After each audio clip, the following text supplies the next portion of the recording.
Hi hello welcome to Aadab TV. నేను మీ journalist Sai. YCP అధికారంలో పోయి ఒక 1 ఇయర్ అయిందండి.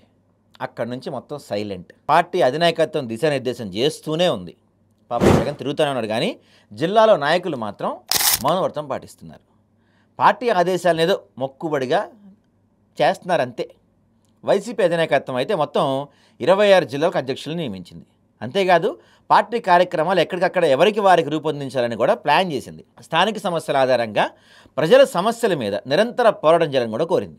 అయితే వైసీపీ అధినాయకత్వం నమ్మి పార్టీ పదవులు అప్పగించినా కూడా చాలామంది వాటిని జస్ట్ అలంకారప్రాయంగా చూస్తున్నారంట. కొన్ని చోట్ల అయితే అధినాయకత్వం రాష్ట్రవ్యాప్త ఆందోళనకు పిలిపించినా వాటిని పెద్దగా చేసేందుకు ఎవరు ముందుకు రావట్లేదంట. ఎటు చూసినా నిరాశగానే ఉన్నారంట. తమ ప్రాంతాల్లో బలంగా ఉన్న కూటమి ప్రభుత్వాన్ని ఎదిరించడానికి వైసీపీ నేతలు సిద్ధంగా లేరట. పైగా ఎవరికి వారు సొంత వ్యాపారాల్లో బిజీగా ఉన్నారు.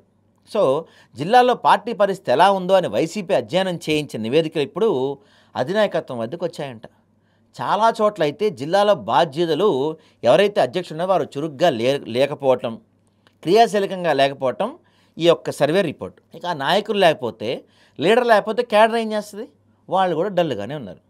దీంతో వైసీపీ అధినాయకత్వం పూర్తి స్థాయిలో ఆలోచనలు పడినట్టుగా చెప్తున్నారు. మీకు మీరే పార్టీ యజమానులు, మీదే పార్టీ అని అధినాయకత్వం స్పష్టంగా చెప్పింది. మీరే పార్టీని ముందుకు తీసుకెళ్ళాలి. కూటమి ప్రభుత్వం పట్ల ప్రజల్లో వ్యతిరేకత ఉంది, దాన్ని అందిపుచ్చుకోవాలని కూడా చాలాసార్లు హైకమాండ్ చెప్పింది. హైకమాండ్ వైపు చూడొద్దని, పైనుంచి ఆదేశాలు వచ్చే వరకు ఆగొద్దని కూడా స్పష్టంగా చెప్పారు. పార్టీ కమిటీ, అనుబంధ కమిటీలు అన్నీ పూర్తి చేసి ప్రతి జిల్లాలో పార్టీని ధీటుగా నిలబెట్టాలని హైకమాండ్ కోరుతుంది. కానీ చాలా చోట్ల అయితే ఇవేమీ పెద్దగా జరగట్లేదు.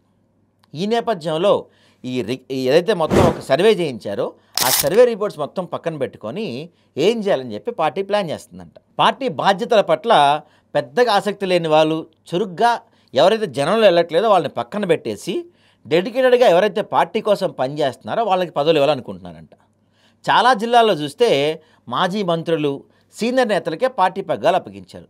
మరి వీరిలో పార్టీ గైడ్లైన్స్ కానీ, పార్టీ ఆదేశాల ప్రకారం ఎవరు పనిచేస్తే వారిని ఉంచి మిగతా వాళ్ళని తప్పించేసి యూత్కి ఛాన్స్ ఇవ్వాలనుకుంటున్నారంట. అయితే నాయకత్వాలు ఎంత మార్చినా గ్రౌండ్ లెవెల్లో రియాలిటీస్ వేరేగా ఉన్నాయంట. అవేంటంటే తమ వ్యాపార వ్యవహారాలు వదులుకొని ఎవరూ ముందుకు రాలేని పరిస్థితి. పైగా కూటమి చేతిలో 4 ఏళ్ళ అధికారంలో ఉంది. దాంతో ఎదురు నిలిచి గట్టిగా పోరాడితే అనవసర ఇబ్బందులు వస్తున్నాయని భావిస్తున్నారంట. అంతేకాకుండా కూటమి ప్రభుత్వం పట్ల అనుకున్నంత వ్యతిరేకత అయితే లేదని కూడా అంటున్నారంట.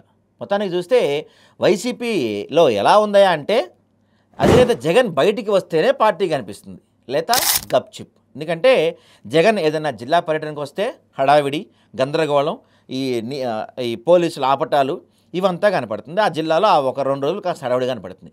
జగన్ వెళ్ళిపోయిన తర్వాత సైలెంట్, పిన్ డ్రాప్ సైలెన్స్. మళ్ళీ ఆ పార్టీ పరంగా ఎటువంటి ప్లాన్స్ కానీ, ఎటువంటి ప్రోగ్రామ్స్ కానీ జిల్లాల్లో ఉండట్లేదు. రాష్ట్ర వ్యాప్తంగా ఇదే సీన్ ఉంది.